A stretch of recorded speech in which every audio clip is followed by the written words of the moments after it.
pledge allegiance to the flag of the United States of America, to the republic for which it stands, one nation, under God, indivisible, liberty, justice for all.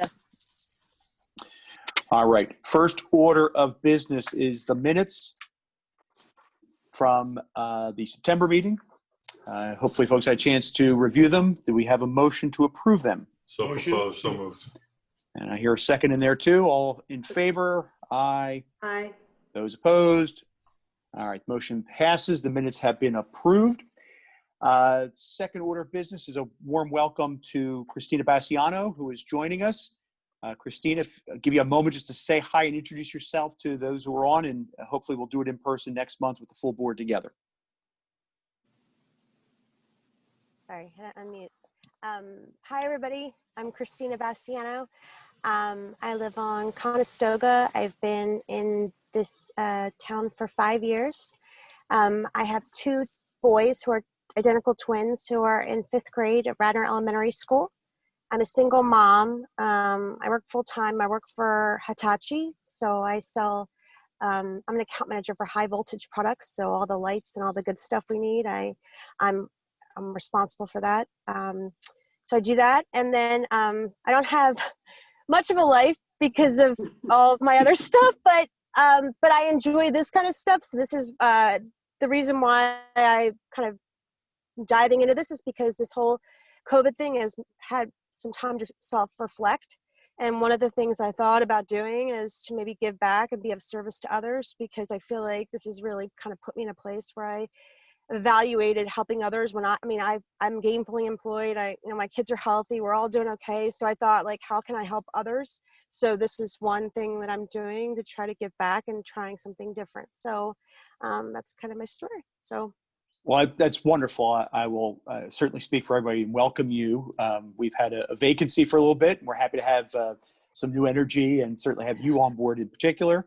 All of us have busy lives also, so this is not a full-time job. As you will see, we're all, I think, coming from the same mindset of trying to give a little back to the community. And I think with COVID, it's caused us to reflect. It's also, I think, brought our parks into greater focus and importance. So welcome aboard. Thank you. Thank you. And I'm sorry, I'm in my car, by the way. It's just that it's a little quiet here. Sometimes I'm in mine too. It's okay. It's mom's in cars night or I'm something. outside of baseball practice. It's all good. It's my happy place in here because, That's depressing. Even if you close your door and you tell everybody, like, there's still somebody that needs something, So anyway, I just want you to think that I was being creepy or something, or I'm just, No. This is my happy place. So no more creepy than Tammy's being. So okay. All right, thanks, guys. Christina, if at some point you want to get together and meet and I can go through some of the projects that we've been working on and sort of the state of affairs and some of the things that lie ahead, I'd be happy to do that. If you have the time, we could meet in person or meet by Zoom like this, however you want to, or even a phone call. That's awesome. Thank you. No, definitely. That's welcome. Thank you. And certainly, I'm sure either Mary or I or anybody really, quite frankly, on the board would be happy to do the same to bring you up to speed. We've been in a little bit of a quiet period, I think, driven by COVID as well as the timings of the projects that have been ongoing. But we can certainly bring you up to speed, and I think you'll pick up quickly some of the historical issues that we deal with. I know next order of business, we're going to turn it over to Tammy for the updates so that we can make sure we get her updates in before the taxi needs to roll. Sure. Thanks, Bill. So, things have been moving along. We kind of emerged out of summer being able to engage in a lot more in-person programming, which is something that has carried over into the fall. And we've been real excited about that, just to sort of break away from a lot of the virtual programming that we were doing in the late spring. So we've added a little bit of diversity now. We're doing a lot more in person. We have some virtual things for those folks who don't want to, be in person or still feel uncomfortable. So we have a nice variety that's available for everybody. So I tried to send you a little bit of a snapshot. It's only a portion of some of the things that are going on. Some of the newer stuff, of course, I put that in a PDF to send along. So hopefully you had a chance to look at that. But one of the things, we've had an opportunity to do is really think outside the box on a lot of our programs, and things have been really successful. We do feel like there's been an upward trend in recreation and participation overall. We've seen some of our programs this fall, again, similar to summer, be really successful. We have a couple new things that we're doing. We just started a Radnor dance team that's being run by Megan Weaver, who is our dance and performing arts coordinator over the summer at Radnor Day Camp. She actually owns the dance studio in Wayne as well. And we turned around, we advertised it within a couple weeks. I think we have 16 or 18 that are signed up. So it's kind of full at this point. But it's a new dance team. It's something very exciting. It's low pressure. It's not something, ultra competitive like some of the dance programs that are out there. And it's offered a nice diversity to what we're doing, in that it really has appealed to sort of like older elementary and teenage girls. So that's a market that really hasn't been too popular for us in the past, or always something that we've struggled with. So we were really excited to see that take off. We also have our Champions multi-sport program, which is for our special needs kids. That's going on, and that has 8 kids in it, which is a great group. It's a great size for a program like that. And everybody's been really happy to have that as an opportunity. I know the soccer club is also doing a champions-based program too that's going on. So we had a little bit of concerns as to whether or not those two would conflict with each other, but in fact, we found that both are really successful. We have an upcoming pickleball tournament that's going to be next Friday. It's going to be limited to 10 teams. Chris, there's still room if you want to join. I might need a partner, but we're doing pretty good with registration. So that's something we're really excited about. It's going to be new. It's going to be over at Phillip Home Park during the day on a Friday. Something just to add a little diversity. Weather looks great for that too. Unfortunately, I'm away next weekend, so I'm not in town. Otherwise, I would love to be your partner, Tammy. Oh, bummer. That's all right.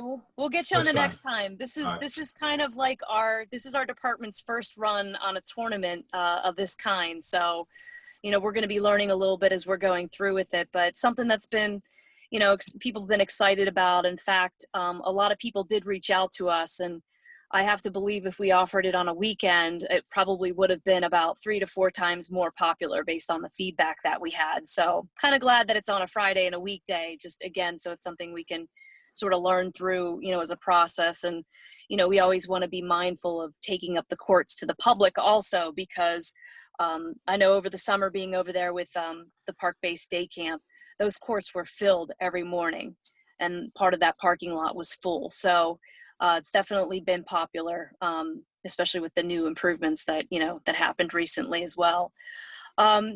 So a lot of things have gotten canceled this fall. Fall harvest, which is traditionally a big event for us at the Willows that usually attracts 4,000 to 5,000 people. The trick or treat at the Township building. We always did a campfire sing along with the Girl Scouts over at the Willows.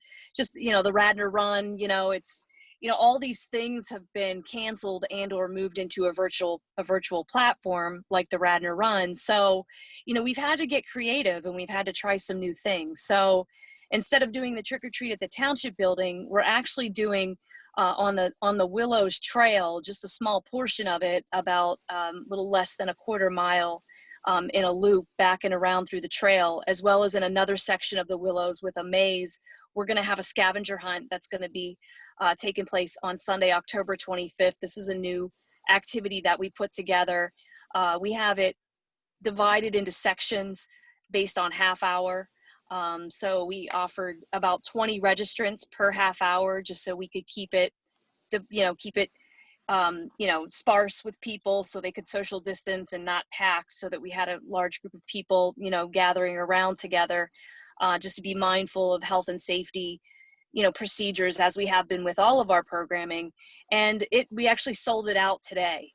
In fact, we're sitting here trying to come up with some other activities to go along with it and maybe lengthen the time to be able to accommodate people. So, people have been excited about that. We're doing a virtual costume contest. We're doing a pumpkin carving contest for people to have an opportunity to win some prizes. So those are some new things that are going on. We're also ramping up usage again at Radnor Activity Center in downtown Wayne, which is going to be starting next week. Men's basketball is going to begin they're going to start on Monday, and they go Mondays and Thursdays. We have a couple of rentals that are going to be happening. And even though the governor just on Tuesday had released new guidelines for the maximum number of attendees in interior facilities, we're going to be sticking to the original ones prior to that, the original guidelines of 25, just to kind of warm up to the whole idea of being back indoors again, because it's new for us. So, you know, we have some heightened, cleaning procedures that go along with that. We're going to be requiring temperature checks before folks go within the building. So everyone who's leading those programs is going to have to manage that. So there's going to be some new procedures that go along with it that we're going to be following. And then I know Radnor Youth Basketball right now is having conversations about not only using some of the outdoor courts, but also getting back inside the facility too. So that's definitely adding a lot of excitement to our plate, you know, getting the rack back open, especially since the last time we had activity there was in early March. So, you know, in addition to that, you know, we're also thinking ahead now to the winter.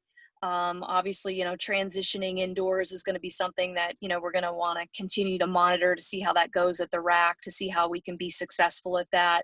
You know, trying to make sure, you know, we keep numbers low, and we keep those procedures going strong, just so we can, you know, safeguard from any issues that could potentially occur. And we are looking at Santa's delivery. We're kind of coming up with a new plan on how we're going to deliver that. We're working with the police department. Nothing's been finalized, but as of right now, we do intend to have Santa's delivery in a very scaled back manner. So there'll be more information. I'll follow up with that in November. And then the tree lighting ceremony at Clemacrone, although we haven't gotten into too many planning details yet, we do still intend to have that event as well. So I'll keep you guys posted on how that comes together, but we've been real excited about programming and different programming. So it's been exciting to do some different things when, you know, for really the last 6 to 8 years, you know, we had kind of the same cyclical, you know, events every year. So it's been nice to really jump outside the box and do some different things. I know that I sound like a broken record saying this at seemingly most meetings, but I'm always impressed with, Tammy, you and your department on handling all the things you have. And then this year I was thinking, how in the world are you folks going to pull the rabbit out of the hat this year? And of course you've managed to pull out a couple. So I'm really big hats off on behalf of residents of this board to you and your staff to keep that programming. I saw the email earlier this week and was thoroughly impressed with all the things that are being done to keep the normal flow of the normal holiday celebrations we have. And really just an incredible resource for our township. And thank you to you and your staff for really stepping up beyond the normal, which is always a big step anyway, to make all this happen. Thank you. I was so thrilled that you had come up with some good stuff for Halloween, because not having that pumpkin thing was going to be a big disappointment. I think you came up with great ideas. And are you still running that? Did everybody see that amazing haunted house thing that Tammy did a couple months ago? I mean, was that not fabulous? Yeah. So the escape room. Yeah. Yeah, it's still available. It's still available. I think it fits the time of year. So I think the kids in Radnor and everybody in Radnor, they've got some, so it's going to be a disappointing Halloween in many respects, but they have a lot of good stuff to look forward to. So yeah, I'm echoing Bill. I mean, good job. Fabulous. Thank you. And I can't thank my staff enough. And keep in mind, Heather's still on maternity leave too. She doesn't come back until October 19th. So we've been without her. She's our program supervisor, and one of our lead programmer basically within our department. So I can't say enough about Lizette Subak, our recreation assistant, and our program coordinator, Tracy Kroom. They've really stepped up big time. And like I said, it's been a whole lot of fun to think outside the box and just do some different things. And most of all, we're really trying to use all of our facilities too. We have such great parks. We've got, things going on at the skate park. We've got stuff at Cowan. We've got stuff at the Willow, stuff on the trails, really trying to maximize, the great facilities that we have. And I think it's filling at least a portion of a void where so many folks were restricted, with everything that's going on with COVID and being locked down, and then being reticent to get involved in too many public activities for a while, understandably so.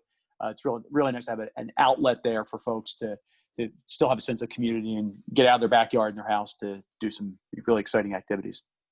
Definitely. Tammy, is Okay. Sulpizio in pretty good shape? Yeah. What's that?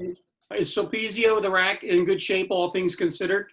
All things considered, it is, yes. One of the things I am looking at as just sort of a little bit of a stopgap measure is to have some type of a purification system put on the HVAC system so that can move the air around, and perhaps exhaust the air as well, just in light of, having more of a stagnant, type of environment within the gym, because, there's not a lot of ways for air to leave the gym, other than propping open the doors, and, there's really no way to prop the windows in that building. So we are looking into that. I know Bill Cassidy, who is in Public Works, who oversees the facility a little bit more directly than I do. He was having a meeting with the HVAC company this week. So we are looking into something in that regard.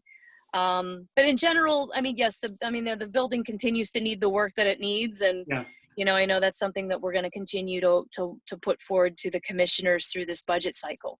Great. Thank Sorry, you. my light keeps turning out. My light keeps going off. Sorry. That's all good. Any other questions or comments regarding Tammy's report?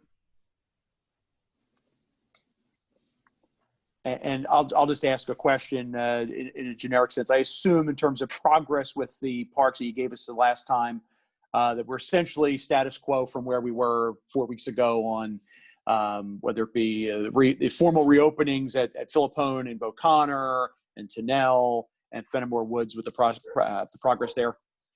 Yes, pretty much. Yes. What I would just suggest is if you get a chance, if you haven't already, take a look at Emlyn Tennell and the improvements that have been done there. The guys finished up the parking lot and the striping and the dip that was in the middle of the parking lot, and the new mulch bin, the bollards, the picnic tables are there now. If you get a chance, take a ride over there. Today, the guys finished up the other new mulch bin that we installed at Philippone. That's very similar to the vertiblock structure that's over at Tennell. We are working on the additional screening there with the arborvitaes. Some of them died. We had to have them removed. We have new arborvitaes that'll be provided by the company, as well as some chokeberries that'll be there in the front for screening around that area. So if you get a chance, take a look at those parks. They really look great, after the big improvements that were done. We're status quo with Fenimore Woods. And then one other thing I also wanted to bring before the board, just to let you know that in either November or December, Radnor Wayne Little League may be ready to have a formal look at their lighting project at Enki B. So they're going to be putting forth a proposal to the township to install lights on the Enki B baseball field. So that's something that will start at this board, and begin to have those discussions with the public. So I'll keep you posted on that. I don't have any further details other than I know it is a project that they want to bring forward publicly by the end of the year. So now that narrows us down to two meetings. So that'll be here before we know it. So I don't know that they'll hit that deadline, but I know that they're trying to. That's great. Thanks for the forewarning on that. It seems like anything the Little League proposes, and so certainly something with regard to lighting is probably going to generate some discussion. So it we definitely will. Prepared for a longer meeting next time, or whatever it is that they present. And before it comes to you, we are going to review it internally, because we want to make sure that it's viable and feasible what they're even doing and proposing. We have some specific requests that we've given to them, and what they bring in to show us. So that they, are dotting I's and crossing T's basically before it comes to this board and goes publicly. Well, that's great. And certainly that experience tells us that's certainly a wise move, as it's been done with all the other projects in the past, to have a vetting of that, because it's not efficient use of anybody's time to spend time kicking around a project that's not feasible or not going to go anywhere. Absolutely. Okay. All right. Tammy, thank you very much. Anything else? I don't want to, since you have the floor, anything else you want to add? Then I'm going to switch to Mary in a moment. No, I don't think so. I think everything else is moving along, and we have a lot of exciting projects that still sit there. And I know later we're going to talk about the budget perhaps a little bit, but there's, we really haven't made any headway on anything from a capital sense internally. We've really been focused at this point on the operating budget. Okay. I think we all expected that, but I'm going to get to the Park of Stewardships later, and that sort of runs a little bit hand in hand with that discussion as well. All right, thank you again. Next up, we have some new business, and that's concerns about dogs in Willow's Park/trails. And I believe Mary has a presentation. I'm not sure if there's an accompanying PowerPoint with this or yeah, or I'm not. going to do a PowerPoint. Excellent. And I got the tutorial on how to share my screen. So let's hope it's stuck. All right, here goes.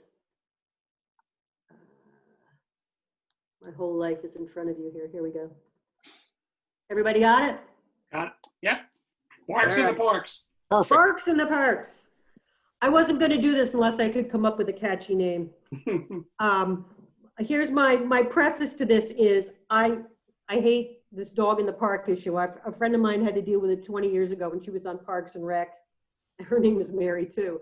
And I've been sort of dreading going here, but I think I've heard enough reports of incidents in the parks that I thought, yeah, it's probably time we brought this up. We'd be remiss if we didn't. So this doesn't reflect my feelings about dogs because I actually love dogs, and I love 90% of the dogs I bump into in Skunk Hollow and the Willows and elsewhere. But we do have an issue. So anyway, all right. Let me go. Actually, I'm at the bottom here. I need to go to the top. Here we go. Okay, Parks in the Parks. I wanted to set out what I thought the problem was, which is that some Radnor residents and people who may not even be residents have reported pretty bad encounters with unleashed dogs in our parks, particularly in the Willows and Skunk Hollow and Harford Park, which isn't terribly surprising since it's our dog park.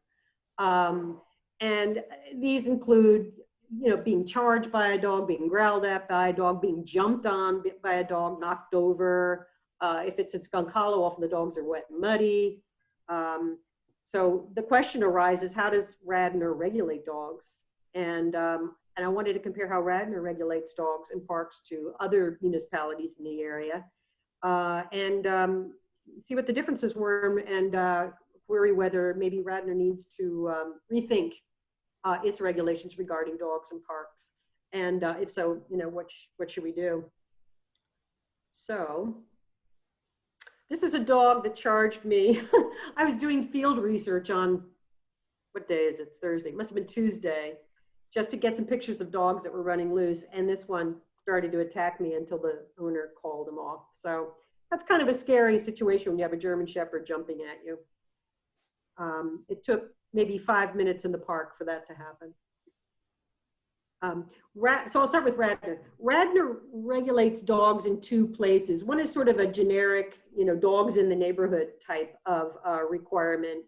And it's not just dogs, it's any kind of pet. So if you had a llama, it would apply to that as well. And it says that pets may accompany owners when under control. Actually, this is the park one. When under control, except in areas specifically posted against pets. So forget what I'm saying. This is the one that specifically relates to parks. So that's it. That's our restriction. Pets may accompany owners when under control, except in areas specifically posted against pets. And we do have some parks that are specifically, it's posted, or I guess it should be posted. Tammy would know if we're really thorough about that, where pets are simply not allowed. Failing one of those signs or absent one of those signs, all you need for your pet is that it be under control. And the question is, what does under control mean? And it's not defined. That makes it hard for owners to know what they can and can't do. And it also makes it hard to enforce it.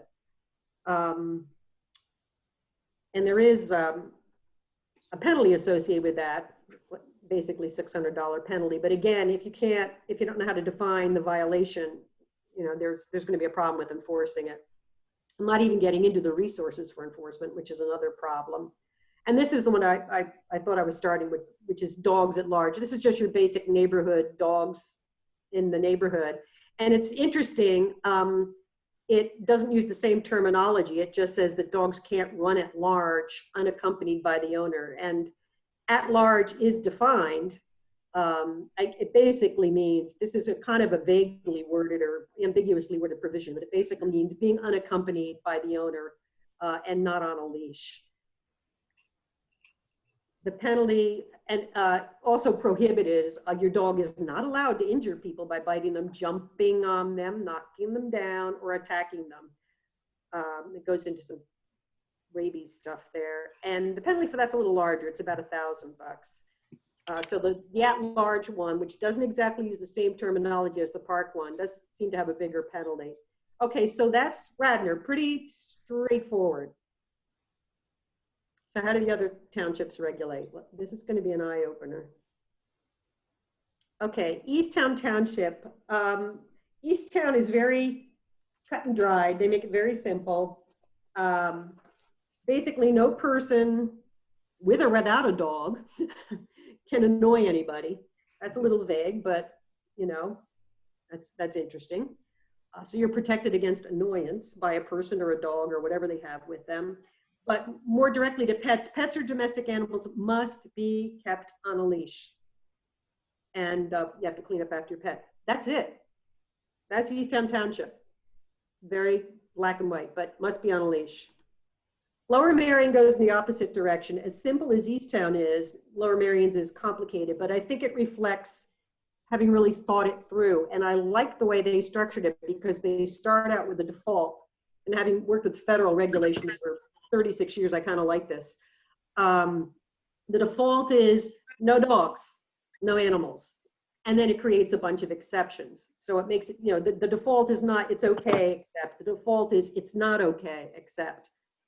And dogs are allowed in specified parks, but the dogs must be on a leash. So they're totally allowed in some parks if they're on a leash. And the specific parks are named. Then there are ones where dogs are partially allowed in the parks. And that is if they are on leashes and they're allowed in limited areas. And these are the places. And you can see they've identified the parks where there's limited access. Dogs must be on a leash. Here's where you enter. Here's where you exit. Here's how wide you can walk. Presumably, these are tailored to the type of park and the type of neighborhood. And then the third version they have is dogs are allowed off leash in the following parks. Completely allowed off leash, but you need a permit, and it's subject to rules and regulations that have to be approved by the Board of Commissioners. And these are their dog parks.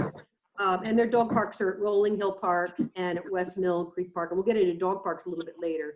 But that's where you can be under their regulations, totally off leash. But you have to meet a whole bunch of different requirements, including having a specific permit for that. Tradifferent is also somewhat complicated, a little, it's sort of like Lower Merion. And again, wants physical, where I've underlined physical control in the form of a leash or a harness or a device at all times. And then it accepts dogs that are responsive to voice command and control. They are allowed to be off leash in township parks that are designated for off-leash activities. And again, there's some additional conditions they must meet. They must be registered. They must have their registration tag on.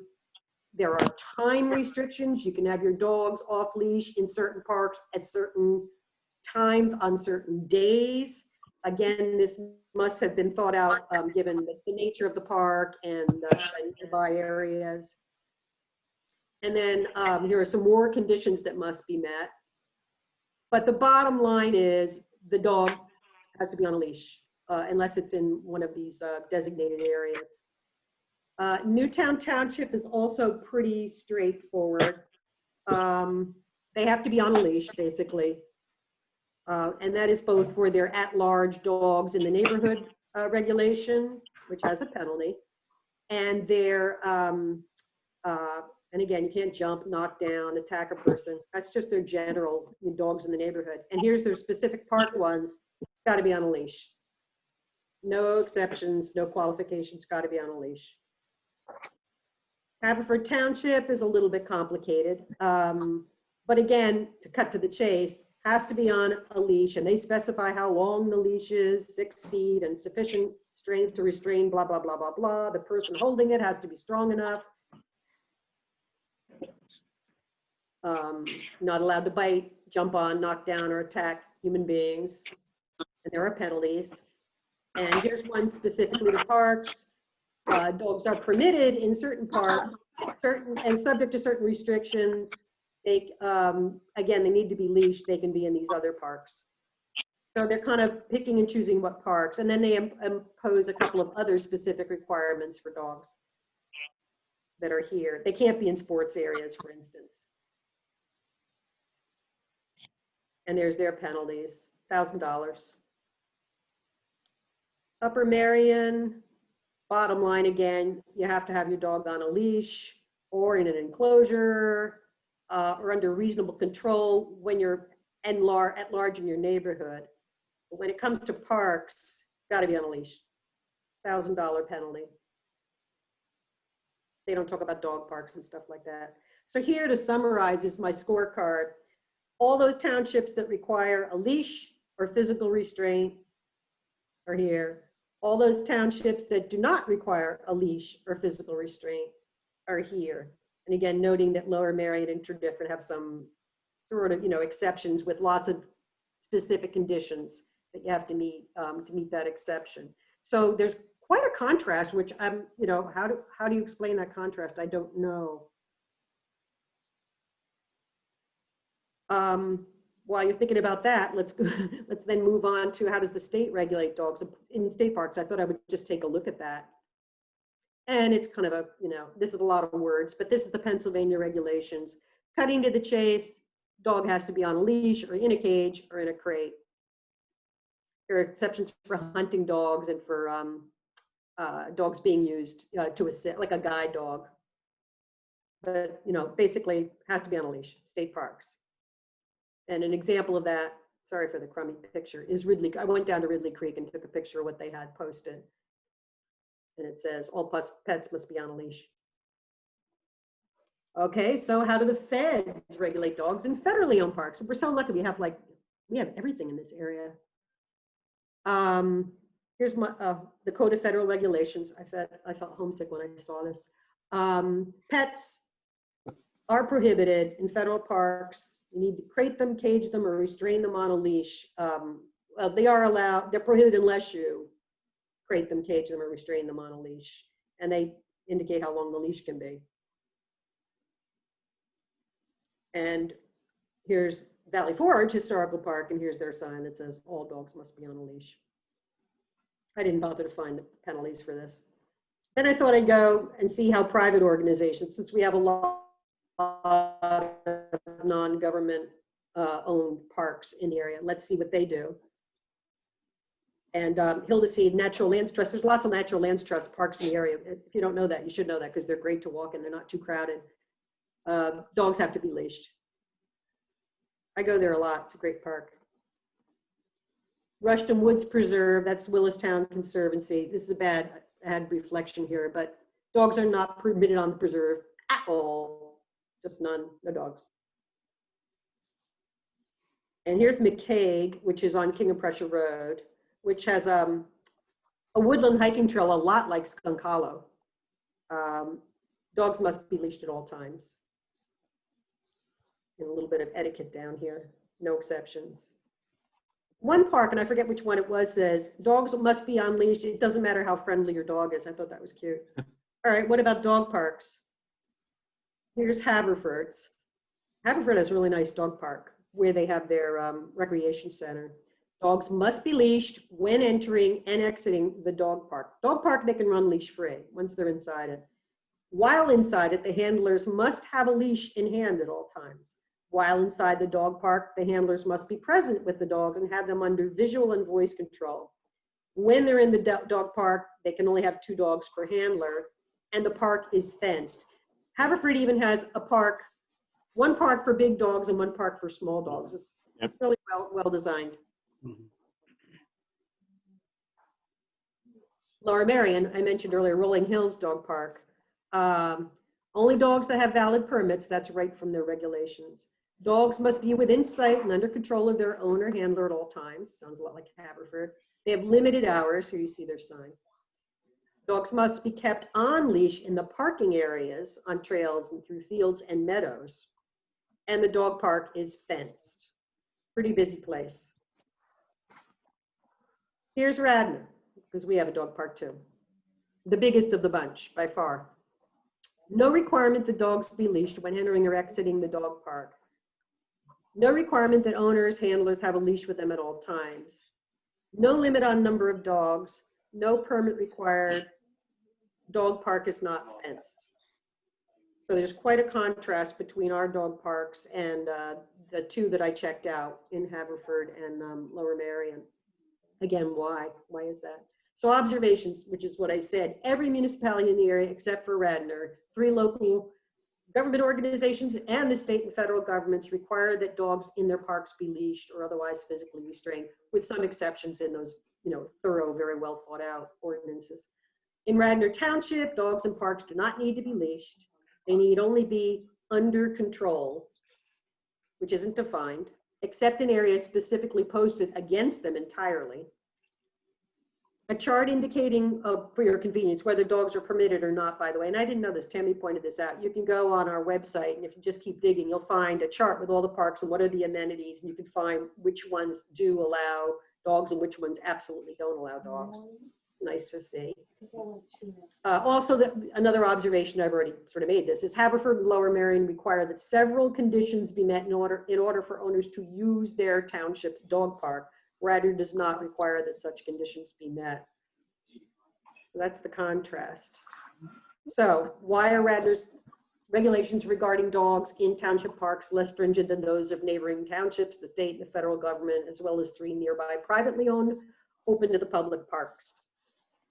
And my recommendation, again, this is just me presenting to you guys, which I should have clarified at the beginning, is maybe Radnor really needs to reevaluate its current regulations and, if appropriate, revise those regulations. Some other thoughts, which I didn't put in this PowerPoint, are, maybe we just need better signage or rules, etiquette rules that aren't really regulations, or maybe we need stronger enforcement, although again, our regulations are so vague, I don't think they're particularly enforceable. So I don't think those are the best avenues, plus that requires resources. But again, and one thing I had wanted to get, and I just didn't have time to get, was to see if there was any police reports or data. And I'll try to get that for, incidents with dogs in parks or elsewhere. But one thing I can observe from my own experience is that it's bound to be, dog incidents are bound to be very underreported, because I know I'm getting jumped on by dogs or growled at by dogs, or I'm watching dogs fight with each other in unleashed areas, or being unleashed in areas of the Willows and Skunk Hollow in particular, and I never report it. Sometimes I scold the owner, and sometimes I just, tolerate it and go on my way. So I don't know how helpful the police data will be, but if there are some incidents reported in there, it's probably worth our note, especially if they're serious incidents like bites or something like that. So that's my slides, and I'm going to try to back out of this, unless somebody wants me to go back to a particular slide. Okay to back out? Yes. Okay, here we go. Oh, hi, Sarah. So, any questions? Sure. Comments? Yeah, Everybody's going to hide under their table. Let me stick my neck out there. And no, I don't want to be the first. Get nasty emails from everybody. I don't want to be the first to speak. I'll have some comments on this as well. I guess a question for you, Mary, is the goal of our addressing this issue perhaps to at least visit a recommendation to make to BOC on the topic? Well, yeah, I mean, I'm sort of just tossing it out there. So I would think that logically we would think about this, maybe invite some, at our level, invite some public input. It may be that, the problem is in most people's minds tolerable. It's not that bad. It isn't worth going there. I know people, we've tried Parks and Rec boards in years gone by, have tried to deal with this, and they haven't really come up with anything new. It may be just the opposite. It may be that there's a strong sentiment, especially since people have been out in the parks and they're a little more crowded than usual, that maybe people think we do need to regulate dogs a little more like our neighboring municipalities and state parks and federal parks and private parks. So I think, we might want to sort of marinate in this a little bit ourselves as a Park and Rec Board with some public comment. And depending on how that goes, do or don't make a recommendation to the Board of Commissioners and give them some idea on what we, substantively what we recommend. And they can take it from there. It's not going to be a popular topic, I can tell you, because it never is. But I just thought at this point, there were too many incidents that I personally was aware of that and that we all were aware of that I didn't think we could just walk away from it.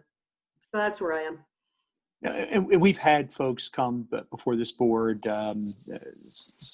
in some instances seeking to expand the parks where dogs are permitted, in other instances bringing concerns like this forward. So I think it's a timely topic, and certainly as folks perhaps are using the parks more, there might be more people there, and might be more concern about interaction between dogs and folks, and it's certainly, I think it's worth discussing and kicking around. And certainly, thank you very much for all the work you did on that. It was really eye-opening to me, some of the regulations and whatnot. I'm going to open the floor for anybody. I'll sort of piggyback at the end and let folks make some comments if they have any comments now, or if this is a topic they want to list again on the meeting down the road, and perhaps invite public comment when we're back in the public comment mode. I'm on a meeting. Yeah, I'll jump in, Bill. We've been through this, Mary, this. You've been on the board as long as I have, probably 2 times in the last 10 years. And you're right, we get some people in the public who are concerned about it, and some people in the public who want the freedom for their dogs. I have 2 dogs, but I'm also a believer in keeping your dog on a leash in parks, because there are people who aren't comfortable around dogs. Dogs scare them, and nobody wants a wet dog jumping up on. I don't want a wet dog jumping up on me. Certainly, the challenges are, with regard to enforcement, and I would think at some point we want to get, the police chief in to talk about that a little bit. If it was something we were going to recommend to the Board of Commissioners, doing some kind of, change to our regulations. I think it certainly makes sense. Everybody around us has stricter regulations. I certainly don't have any problem with it. We should get some public input. We should get input from the police in terms of enforcement.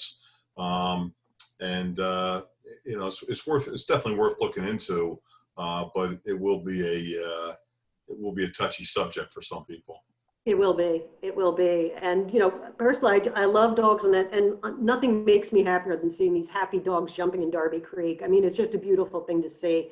But, and every time I'm back in Skunk Hollow in particular, I think, maybe this isn't such a big deal. That's the time when some bad incident happens to me. And again, I'm not particularly afraid of dogs or anything, but, I worry about people who are. I worry about older people. There are quite a few older people who go back there and walk, and they get jumped. They may, might have a different outcome than when I get jumped. Not that I'm not old, but anyway, not that old. I was in Hartford for today with my dog for an hour, and I was under the assumption that was the only dog park in the township that was allowed free leash. I don't spend a whole lot of time at the Willows and Skunk Park. That's on the other side of the town for me. But I have rarely seen anything terrible at Hartford. We've been going there for 10 or 15 years now. Occasionally a couple dogs get into a little scrap, but I was always in the impression, at Hartford at least, that people go there knowing that dogs are not on leash, with that assumption that they can choose not to go if they choose not to. But for the others, if we have leash restrictions, I think perhaps that we do need better signage and better enforcement. Is that the understanding that Hartford is the only unleash? The only dog park, I'll call it a dog park with me, and I'm defining it as a park where your dog can, be at large within a designated area, no leash. It can do its thing, and in Radnor it can do its thing, and there's no other conditions attached.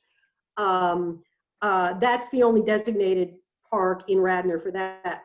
And then there are other parks where dogs are absolutely forbidden. There's maybe Tammy probably knows it, but there's about 10 of them, and they tend to be athletic fields. You can't have dogs running in a baseball park. Then other parks, the only limitation is your dog must be under control. And that's not defined. And what does that mean? And what does an owner think it means? An owner who has a compliant, well-behaved dog will say, oh, under control. Well, little Fluffy here never goes more than 3 feet away, and she's a corgi, and okay, no, that seems under control. But I know the dogs in Skunk Hollow because I'm there so often, and they're running 50 feet ahead of the owner, and one owner has 4 dogs at a time, and they're big dogs, and they're beautiful. They're rambunctious, and then there was this German Shepherd that was unleashed. Most dogs, I won't say most, maybe it's half the dogs in Skunk Hollow are unleashed. And again, most are hanging out with their owner, and they're fine.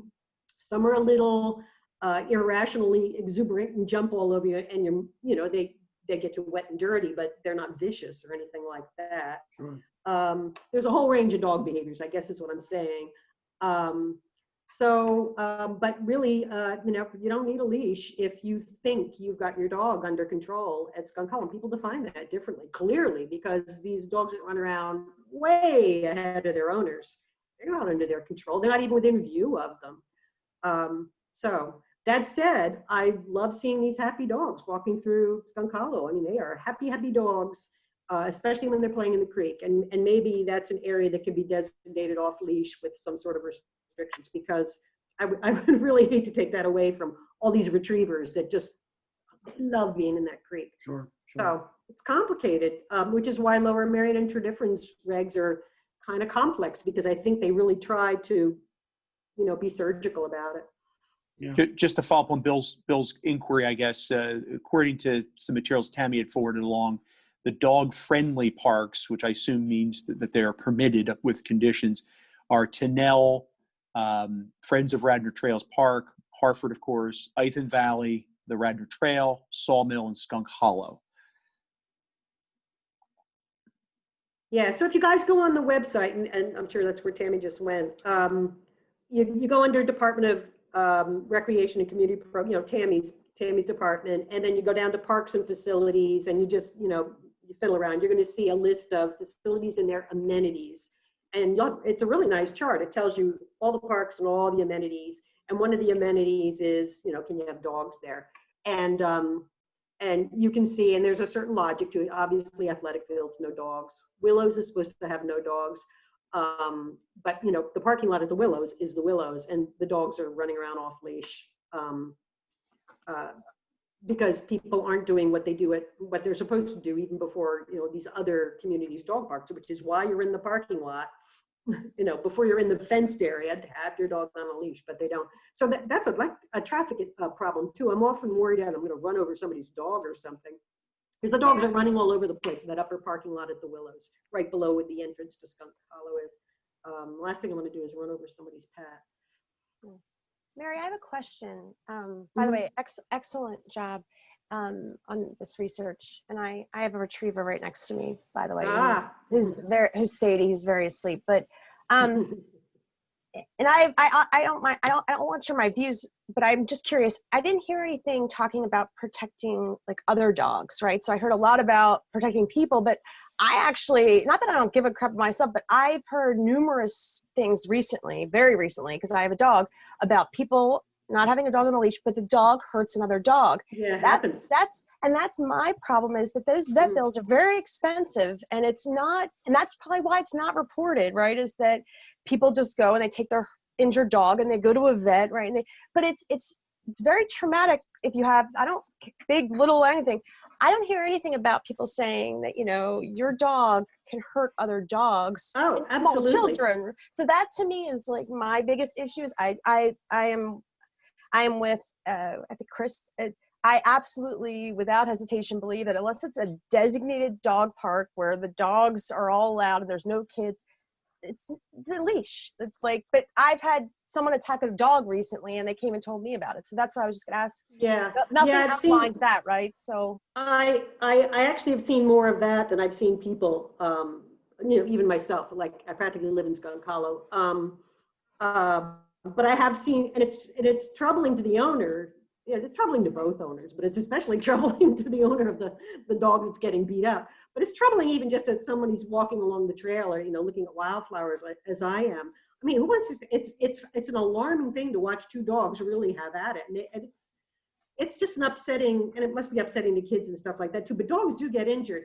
And again, I don't know if it's reported much. I know, again, with every incident I've had, and I've been jumped on, I've been knocked over, I've been charged, and I've been muddied. I never reported anything. I mean, every now and then I to the owner, but I don't call the Radnor police. Okay, thank you. So I think you're right. I think people just take their dog and take it to the vet and whatever. Yeah, okay, So. thank you. I'm in agreement with Chris and Christine. I think that if your dog is to be on leash, it should be on leash. They're animals. They need to be protected. They need to be guarded, and people need to be safeguarded. And I totally agree that unless it's permissible and everyone's aware of it, dogs should not be running free. And I suppose the issue, and it sounds like there's some element of, I don't want to say consensus, but at least there's some folks that share that view.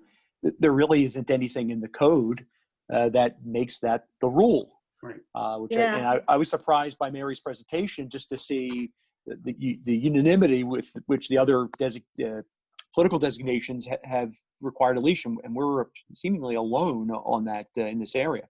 Yeah, that kind of surprised me that we were an outlier. I couldn't quite figure out why. There is like like there is with all sorts of industries, there's like standards and codes and everybody borrows everybody's, and 90% overlap on the way they structure their rules and codes. And there's one of those for municipalities, and you can see some of the language is the same in the different townships, like, shall not jump on or bark at, or whatever, it's the same exact wording. So you can see a lot of that in the other codes. You see some of it in Radnor's, but we sort of went off in a more liberal direction, generous direction when it came to just how restrained your pet had to be. I'm not sure why that is. This vague term under control, that's all your dog has to be in a park where a dog is allowed, is under control. It doesn't even say under control of who, doesn't define what under control means. If I were an enforcement officer, I did legal enforcement for 36 years. I mean, that's an unenforceable regulation. How do you enforce it? It's a void for vagueness. So anyway. It certainly is. I think we certainly, taking the 30,000 foot view, I think we certainly with 30 parks have enough public space for everyone to get a slice of what they would want. And there are certainly people that would wish to have their dogs off leash, and that's a valid concern. There are certainly folks that may wish to go to a park without the presence of dogs at all. And then there's probably a middle ground where folks would leash and whatnot. It seems as though the township website creates that kind of a structure by implication, but in terms of the actual rules of the game, and perhaps it's an enforcement or public awareness issue, there's nothing there that actually makes that the rule, which is certainly concerning. And I think we've heard from folks that are dog folks, and I don't own a dog.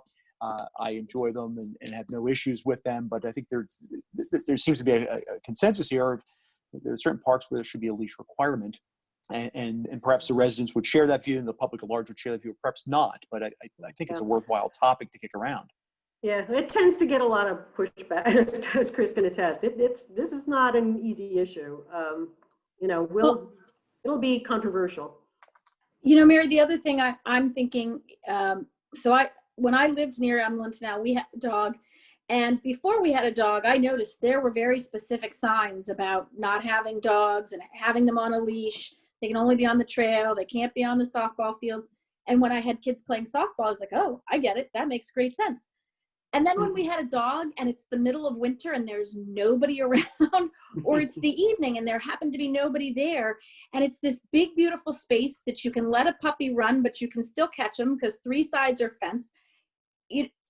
It wasn't just me. I walked up a number of times and somebody else's dog was running free in the park, and I tried to only do it in the snow when I knew the kids would, but it is challenging. And I think that the enforcement is really the other issue, right? Because now is that how we want our local police force to have to be used? Because it's a resource issue too. It is. It's absolutely a resource issue. And it's, it's people having to ask their neighbors, you saw the sign and the signs are there and people, people make decisions. And I'm sure the same thing is true with Skunk Hollow. I have friends, I don't have a dog anymore, but I have friends with larger dogs. Like they just need to run and I can't keep up with them with what they need to run. And sometimes, we went to Hartford Park. Sometimes it's great, but my puppy got rolled there a couple times and ended up with some scratches I didn't want to deal with. So it's not always for everybody. And you have to find spaces. So I'm sure what people are doing is thinking Skunk Hollow is hiking and, it's a great place for the dogs to run. Yeah. There's a lot of happy dogs over there. And two things, and this is, I think it was Lower Merion again, and maybe Tredyffrin as well, where going to your first point, they had posted hours where your dog had to be, okay, you could have a dog on a leash or not on a leash, whatever it is, but in any event, they had carved out hours, which they must have given some thought to when maybe the traffic is low enough that you can have your dog off leash or you can have a dog in the park, period. But they thought about, time or day conditions during which maybe it's not such a problem, go ahead, we'll be a little looser with our regulations. And getting back to the dogs getting kind of beat up in a dog park, that's why I really like Haverford, and maybe Rolling Hill is the same way. It's big and I didn't see it, but having two separate areas, one for the big dogs, one for the small dogs, was again a lot of resources went into that. And Haverford's complex back there is spectacular. But that was kind of cool because I think the people with the little dachshunds and the corgis had their place over here, and then the bigger dogs that just needed to run had a much bigger space. And again, with anything, you know your pet, you take your risks. Are you comfortable bringing them to a dog park? There's always the risk that there's going to be a dog fight, even with little dogs. These little dogs who think they're Great Danes. But that's a risk that's on the owner. The owner can make that decision. It doesn't affect a bystander. So that's why I kind of admire Lower Merion and Tredyffrin for trying to really accommodate as many sides of the issue as possible. I mean, they like I said, they traded simplicity for flexibility, but I kind of liked the way they did it. I think there's also the issues when you have dogs that are leashed in the same area where there are dogs that are unleashed. Because I'm a leashy person, like even if I go to, I'm like, unless it's an open, I just don't want any issues, right? I mean, I have a retriever. It's a joke, but I don't know how she'll react. Right at the end of the day, it's an animal. I mean, I worked at a veterinarian office for years. At the end of the day, it's still an animal. I can't predict her all the time. So I get very nervous sometimes. And just to be on the safe side, I don't even let kids come up because I'm careful. So I say to people that leashed and not leashed in the same area, big problem. For a psychological standpoint from a dog, it's like a yard versus a not yard. So I understand, but I also think that we have to think differently here, that it's a different time. There's a lot of dogs. I don't know how many are registered in Radnor. I know that mine is, but I'm just saying, I wonder how many dogs we have in probably a Radnor. lot. People love dogs. Dogs are wonderful. Yeah. They're great. And obviously, we've all been hearing that people have been adopting dogs like crazy during COVID because they're home and they want a dog. It's a nice, dogs are wonderful. There are some humans that probably should be leashed, but we'll take that on another time. Okay, I suppose unless folks have some more comments, and I'm certainly not seeking to cut this off, I think we should put this on the agenda down the road and invite public comment, if nothing else, to try to get some sense of what the collective wisdom, or at least those that want to come forward and share their wisdom, might be on the topic. And I think that there seems to be at least some surprise and I would say consensus, but thought that perhaps something regarding leashing, whether it be signage or public awareness or change the regulations, might be in order. So I think it's a topic worth pursuing for that purpose. And I know we have issues with enforcement and whatnot, and sometimes it's just helpful to have a rule or a sign on the books to raise that awareness, much like the smoking signs. The arguments we heard last year on the signage that's in a lot of our parks now was an awareness issue. Not that you're going to have police telling people to put their cigarettes out, but at least sets a tone and a culture of expectations.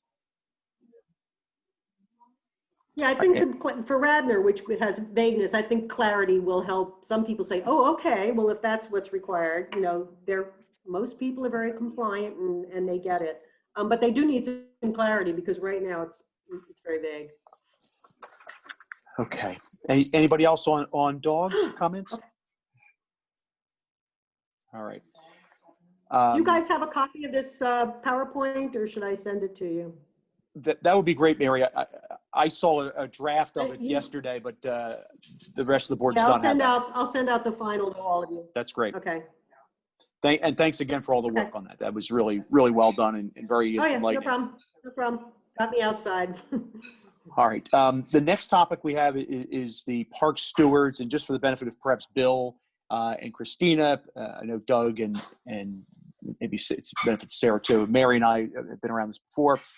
We have 30 parks, and what we have done in the past is all assigned or assume stewardship of a certain number of parks. And all that means doesn't mean you have to camp out at each of the parks, but make a point of passing by the parks and keeping an eye to see if there's any safety issues or any major problems. And usually around this time of year, when there was money in the regular budgets for parks projects, which I'm not certain that there will be this year, we would be creating wish lists of urgent needs and moderately urgent needs and perhaps long-term solutions. So we have a list which is stale. One of the things that jumped out at me, which is maybe what prompted me to look at this, was we have 30 parks and Chris Campbell has 10 of them, which doesn't strike me as particularly good distribution. And I'm sure Chris, when he was chair, just took those on, and some of them are smaller parks, but I thought we should probably unload some of those parks off of his plate. Well, there was a change. I was given stewardship of 4, which was on a list that we found and we lost. I was given Hartford, Memorial, Ithan Valley, and the 4th is escaping me. All right, I'm good. I have my handwritten copy out here. Memorial, Ithan Valley, Hartford. All right, get Hartford. Okay, those were 3 that 2 or 3 that Chris had. Any parks, Chris, you want to shed while I'm auctioning them off here? I guess whatever Christina wants to take, she's welcome to have. All right, get rid of the losers, Chris. No. I live like a block from Clemacrone and a block and a half from the one on Garrett Avenue. So Tennell. So I live like literally like a stone throw, like literally a block from each. So I don't mind taking those. I mean, whatever else, I don't mind at all. Okay. And we have a couple open. We have a few open ones as well. We have Veterans, which is that small park across from the BFW or Legion, the Trail, Fenimore Woods, and Cowan. How about we do this? I know Howard, who lives on the other side of the township, he has Macrone. So why don't we have Christina take Macrone? How's that sound? That makes sense. It sounds like we have at least 4 of us that live over here. Bill and Chris and Christina and I are all in the eastern half of the township. So I will unburden Howard of that park. Maybe give him Cowan. He said he would be willing to take on another one. Anyone up for Fenimore Woods, which will be a construction zone soon, hopefully. Bill, do you know which ones I know I have Skunk Hollow. I know I have the Willows. Mary. You have the Willows, Skunk Hollow, Sawmill, Martha Brown's Woods, and Ardrossan. You have a pretty full plate. Taking that whole corner of the township. All right. Yeah, that makes sense. It's good. If you wanted to shed one, that's fine too. No, I'm good. They're all Bill, connected. I could take Fenimore Woods. Okay. I know you said school board members don't typically take them, but it's close to my house. I walk that way a fair amount. That's fine. That'll give me an excuse to alter my walks and make sure I get down. Okay. We have the Trail. I'll volunteer to take that on. And maybe Christina, could you be a co-steward on that one? Sure. There we go. And Veterans Park is open. I'll take that one on, unless somebody wanted it. Let's see here. What other Chris Campbell Park can we shed to maybe Bill Quinn, maybe?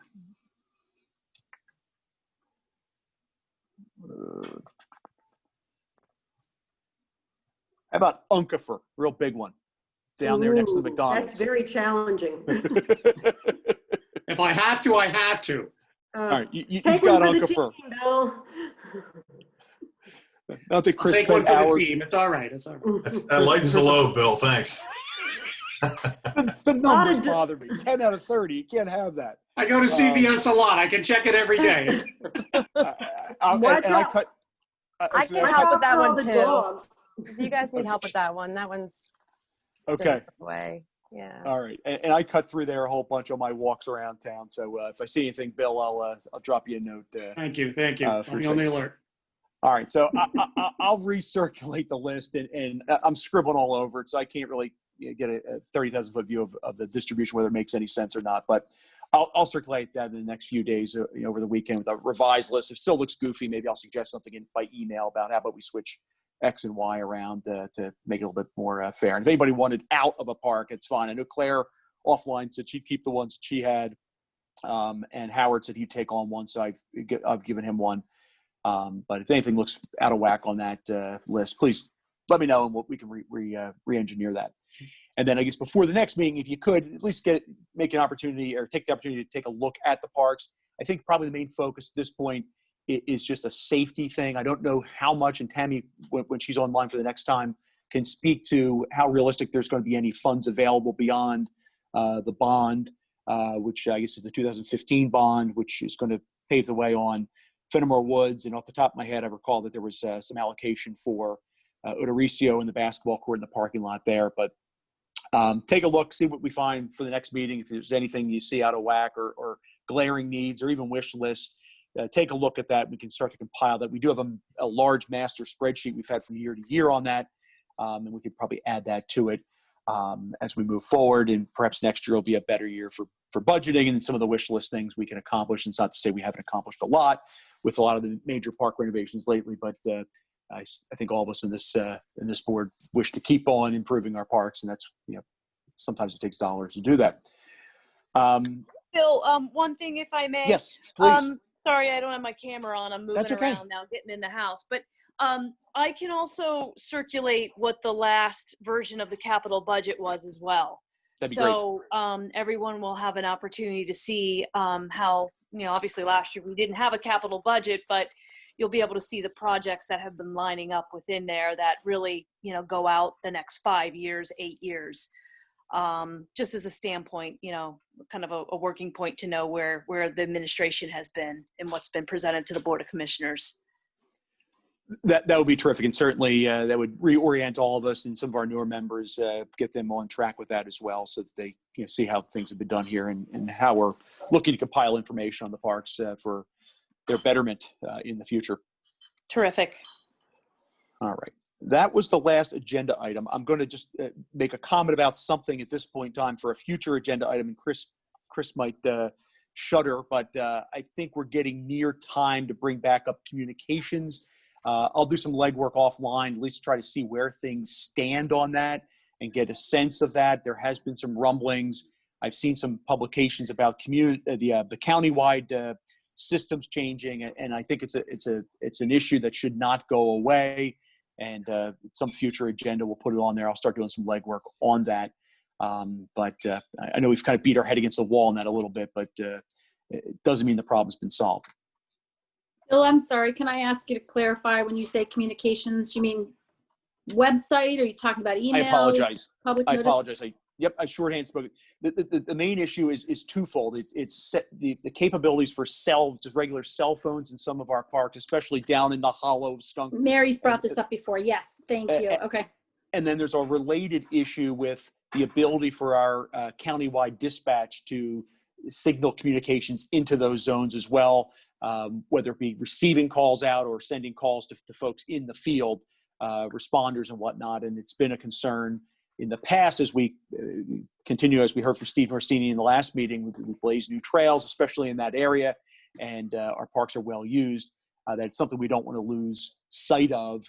It's a very important topic. So I apologize for the shorthand reference to communication. No, that's fine. That can mean anything, of course. So thank you for pulling me on that. That probably is helpful for Christina and perhaps Bill as well. Very helpful. Thank you. Okay. So that is the agenda. I will open this. I don't think we have any portal available tonight for public participation. So I will open it up for any topics or comments that anybody on the board wishes to make, or perhaps some things to ID for future agenda items in the future. Bill, if I can just tack on to the communication thing, just for the benefit of Christina and Sarah, one of the things we had talked about as a board over the years, and this has been going on 6, 7, 8 years, is that we've purchased more parkland. We're developing that parkland into trails, et cetera. And this board has typically had concern about building and inviting people to come use our space without having the safety measures that are needed in place. So if somebody got hurt or there was an issue, that we could communicate from an emergency standpoint.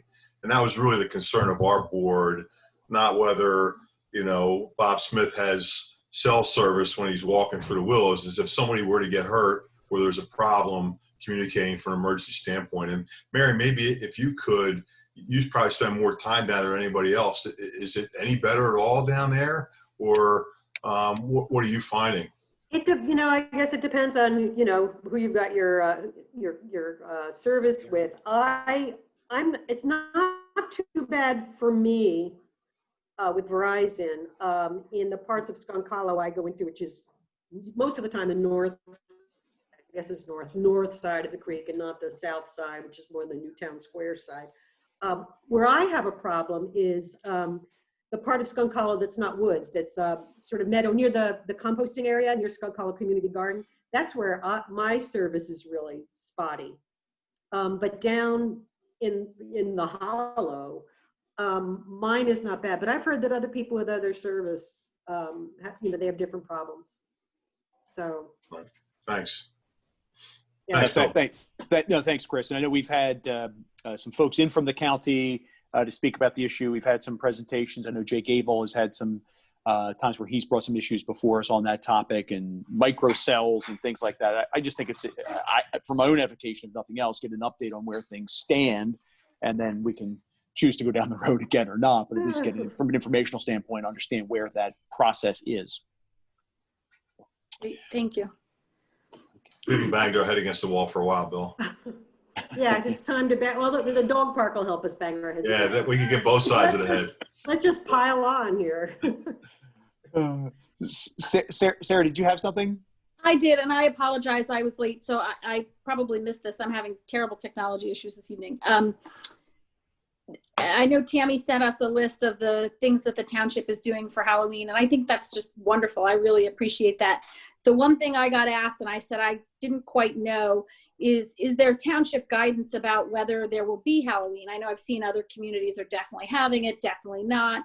And people have asked me, oh, you sit on Parks and Rec. I'm like, I don't know that they decide this, but I can certainly ask. And I thought, Tammy, I was hoping you might have some insight for people on whether there's township guidance on that trick-or-treating.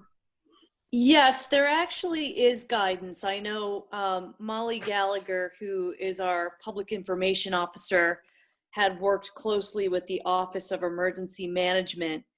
And there was a posting that actually went out on the website. I'm in the process of looking for it right now. I know it went out earlier this week.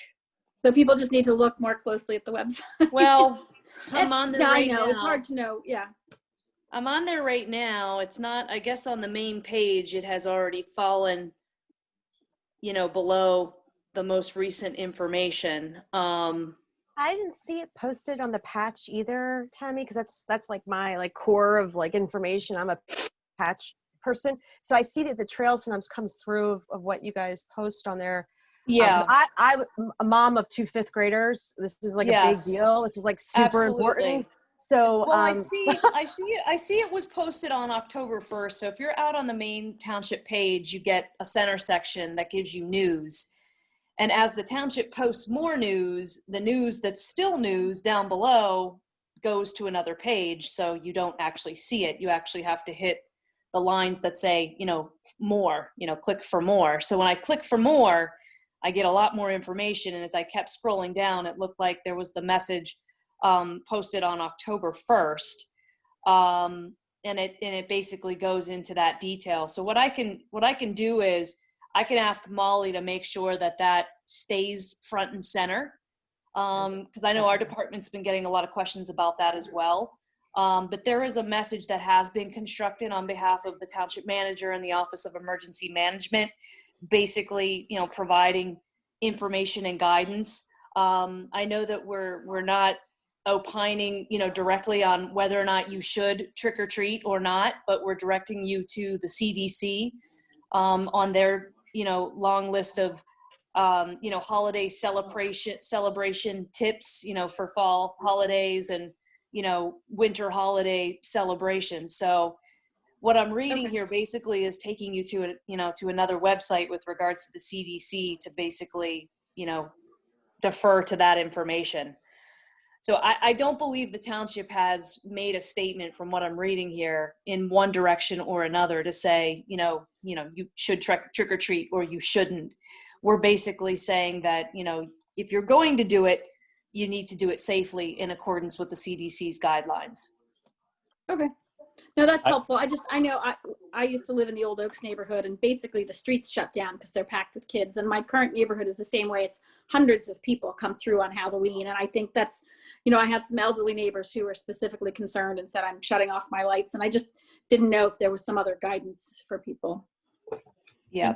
What I can do is I can grab the link and I can send it around to all of you guys tonight so you have it. Now ask Molly to, Thank you. to That's make helpful. it a little bit more prominent. Hey, Tammy, I took one thing off your plate. I just did that. Oh, thank you. Thanks, Bill. Such a good boy. Thank you, Bill. I'm so much more productive at my desktop versus my iPad, so thank you. Not a problem. So hopefully I just clicked the notice for this meeting, and there are 15 recipients. Okay. I assume everybody on this call is part of it. And it's the link great. to the Excellent. October Thank 1st. you for doing that. There's one other thing I wanted to share, and I apologize if Tammy shared this. I don't know that, but I thought that you as Parks and Rec type people would appreciate this. The Shade Tree Commission, so Mary might have shared this, and the Wayne Business Association got together and donated, I think it was 12 or 15 trees to the middle school, where we had some empty tree spacing, the kind of the blocks where there had been a tree and it died or something never got planted there.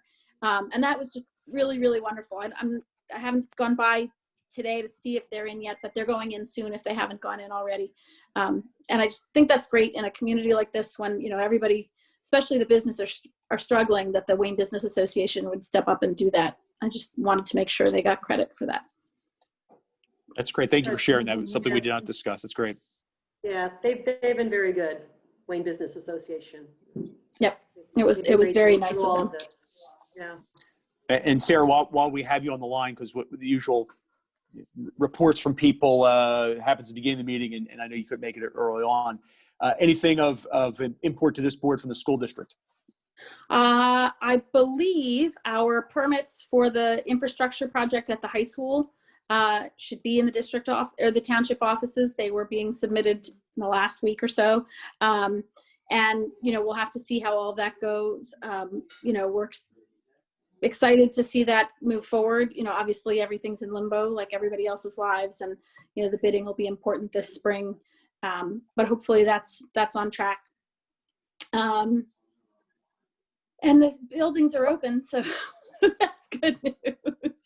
Yeah, my kids are going to school. Thank you, Sarah, by the way. I attended all of your meetings, by the way, on the board. I'm sorry. Up till 2:00 in the morning, but the boys are in school and they're doing half-day cohorts, and we're doing our app every morning before they leave. We're doing it, so we're following all of the guidance. They're taking the bus there and back.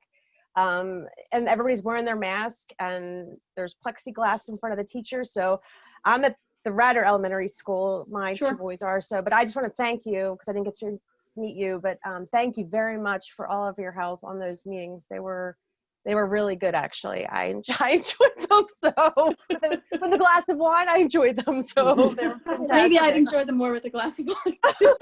You looked like you probably all could have used that, but it was till 2:00 in the morning. I was up a few times. So thank you for that. No, you're welcome. We've even, I don't know that it affects your kids if they're at the elementary school, but you've probably all seen that the athletic fields have gotten more activity. We've moved into sports, and as long as all the numbers stay good and everybody's good about their masking and their distancing, the kids will actually be playing sports this fall.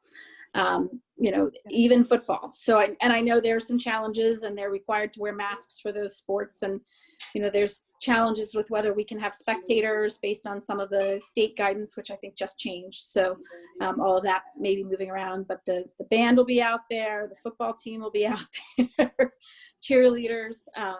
And I think that the district is going to make an effort to put a fair amount of that, either live stream it or videotape it and make it available so that the community who wants to enjoy all that can do it, even if they're not able to attend in person. And on, ugly nights, that might be preferable.